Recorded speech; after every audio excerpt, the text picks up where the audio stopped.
आदाब, नमस्कार। मैं हूं मोहम्मद अजमत। क्राइम्स बैग पर आप दोस्तों का स्वागत है। दोस्तों, बाप के लिए जैसी सगी बेटी होती है वैसे ही उनके बेटे की पत्नी भी होती है। लेकिन आजकल कुछ ससुर ऐसे भी हैं जो ससुर और बहू के रिश्ते को दागदार, तार-तार और शर्मसार करने में जरा भी देर नहीं लगाते। आज की जो घटना है वो बेहद शर्मसार कर देने वाला है। जब एक लड़की की शादी होती है, वो मायके से विदा होकर ससुराल पहुंचती है तो उसके मन में हजारों सपने, हजारों अरमान होते हैं। वो सोचती है जिस घर में जाऊंगी अपने चाल, व्यवहार और किरदार से उस घर के लोगों का दिल जीतूंगी, फिर उस घर को स्वर्ग के जैसा बनाऊंगी। लेकिन कुछ ससुर ऐसे भी होते हैं जो अपनी बहू पर ही गंदी नजर रखने लगते हैं। दरअसल एक लड़की जब मायके से विदा होकर ससुराल पहुंचती है तो वो अपने पति के साथ खुश रहती है। लेकिन कुछ दिनों के बाद उसका ससुर उसके साथ वही सब करने लगता है जो उसका पति बंद कमरे में उसके साथ करता था, जो मियाँ बीवी के बीच एक रिश्ता होता है। लेकिन जब इसकी शिकायत वो अपने सास से कहती है तो सास अपनी बहू को एक ऐसा जवाब देती है जिसे आप सुनेंगे तो यकीनन आप भी शर्मसार हो जाएंगे कि सास का तो रोल होता है कि घर के अंदर अगर कोई अत्याचार हो तो उस पर शिकंजा कसा जाए और उस अत्याचार के खिलाफ आवाज उठाई जाए। वो सास कहती है कि अगर तुम्हें इस घर में रहना है तो सबको खुश रखना पड़ेगा, चाहे वो कोई भी हो। आइए इस घटना की पूरी सच्चाई को जानते हैं। दोस्तों, मध्य प्रदेश की राजधानी भोपाल का एक इलाका है छतरपुर। वहां से एक बेहद दर्दनाक और शर्मसार कर देने वाला मामला सामने आया है। एक लड़की की शादी होती है। शादी के बाद उस घर में सब कुछ ठीक ठाक चल रहा था।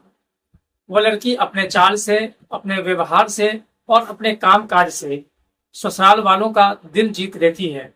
ससुराल के अंदर जितने भी लोग होते हैं वो सब उसकी तारीफ किए बिना नहीं रह सकते, इसलिए उसके अंदर जो क्वालिटी थी वो बिल्कुल यूनिक थी। आज के मॉडर्न दौर के हिसाब से वो सबको अपने साथ लेकर चलने की कोशिश करती थी और खासकर सास ससुर की सेवा में कोई कमी नहीं छोड़ती थी। बाहर से जो कोई भी रिश्तेदार आते थे उनकी भी खूब सेवा करती थी और उनकी इज्जत में जर्रा बराबर भी कमी नहीं करती थी। जो कोई भी उनकी बहू को देखते थे वो कहते थे कि तुम्हारी बहू वाकई लाखों में एक है। जो उसका पति था वो भी जब अपनी पत्नी को देखता था तो वो भी ये कहने पर मजबूर हो जाता था कि हमारा जो चुनाव है, वो हमारा जो इंतखाब है वो बिल्कुल सही है, हमें तुम्हारे जैसी लड़की की जरूरत थी। लेकिन एक दिन जब वो नहाकर अपने कमरे में आती है, दरअसल घर के अंदर इतना सारा काम होता है कि वो काम कर करके थक जाती है। फिर जब नहाकर वो अपने बेडरूम में आकर जैसे ही लेटती है, पीछे से उसका ससुर उसके पास आ जाता है और पहले उसको बोलता है कि मुझे प्यास लग रही है, एक गिलास पानी चाहिए। उसकी बहू जब पानी लाकर ससुर को देती है, ससुर जब पानी पी लेता है, फिर अपनी बहू को कहता है आज तुम बहुत सुंदर लग रही हो, बहुत स्मार्ट लग रही हो। जब ये बात बहू सुनती है तो वो शर्मा जाती है और सोचती है कि ससुर जी को आज क्या हो गया है कि वो मेरी तारीफ कर रहे हैं। लेकिन ससुर जी के दिल में हवस का एक भूत था जो धीरे धीरे उनके सर पर सवार हो रहा था। इस बात से बहू बिल्कुल अनजान थी।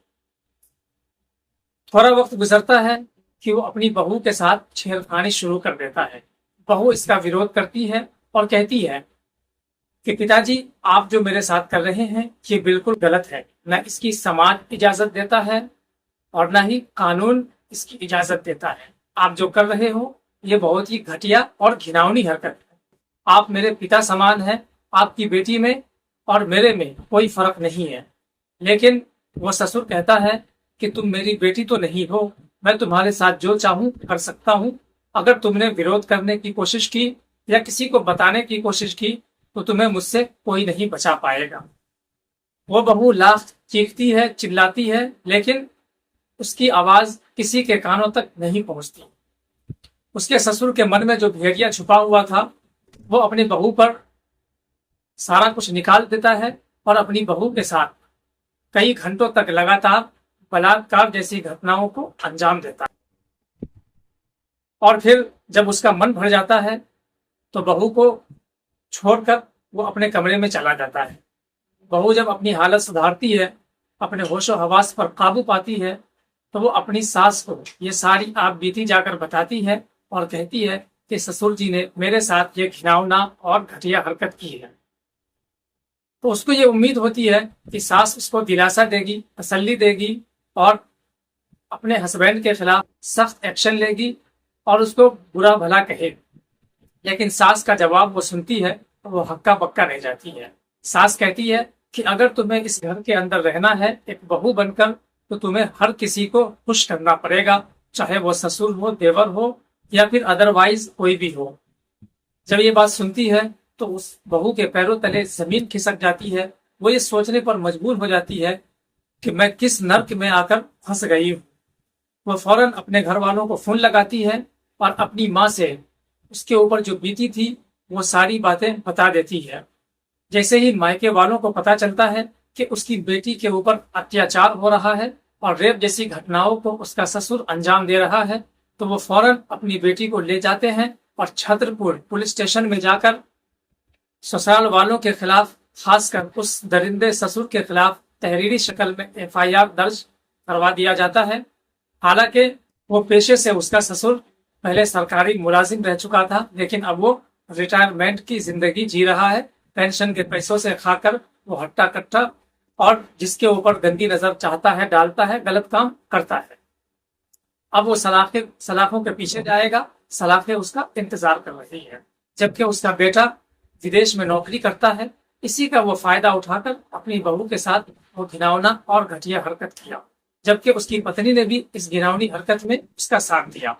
तो दोस्तों, ऐसी वीडियो बनाने का मकसद हमारा आप लोगों का दिल दुखाना नहीं है, बल्कि समाज के अंदर ऐसी बुराइयां जो धीरे धीरे जड़ पकड़ रही है उसको उजागर करना है और आप लोगों को जागरूक करना है, सतर्क करना है, ताकि अगर आपके आसपास भी ऐसी घटनाएं होती है तो इसको खामोशी से बर्दाश्त न किया जाए, बल्कि इसके ऊपर एक्शन लिया जाए और कानून का सहारा लेकर कानून के जरिए ऐसे लोगों के ऊपर शिकंजा कसा जाए और सलाखों के पीछे डाला जाए, ताकि दूसरे लोग ऐसे लोगों से सबक सीख सकें। हमारा यही मकसद है कि समाज अवेयर हो और समाज के अंदर जितनी बुराइयां हैं वो धीरे धीरे खत्म। दोस्तों, आजकल रेप का जो ग्राफ है वो बहुत ज्यादा बढ़ गया है। इसके ऊपर लगाम लगाने की सख्त जरूरत है और खासकर ऐसे दरिंदे जो हमारे घरों के अंदर रहते हैं, इन पर नजर रखना बहुत जरूरी है। नहीं तो ऐसे लोग समाज का और खानदान का नाम बदनाम तो करते ही है और इंसानियत को भी शर्मसार करते हैं। ऐसी घटना हजारों में एक करते हैं, लेकिन बदनाम सब हो जाते हैं। इसलिए ऐसी घटनाओं से अगर सावधान रहना चाहते हैं तो ऐसे दरिंदों को पहचाने और ऐसे लोगों को सलाखों के पीछे ही पहुंचाए, क्योंकि इनकी जगह सलाखों के पीछे है, ना कि समाज के अंदर।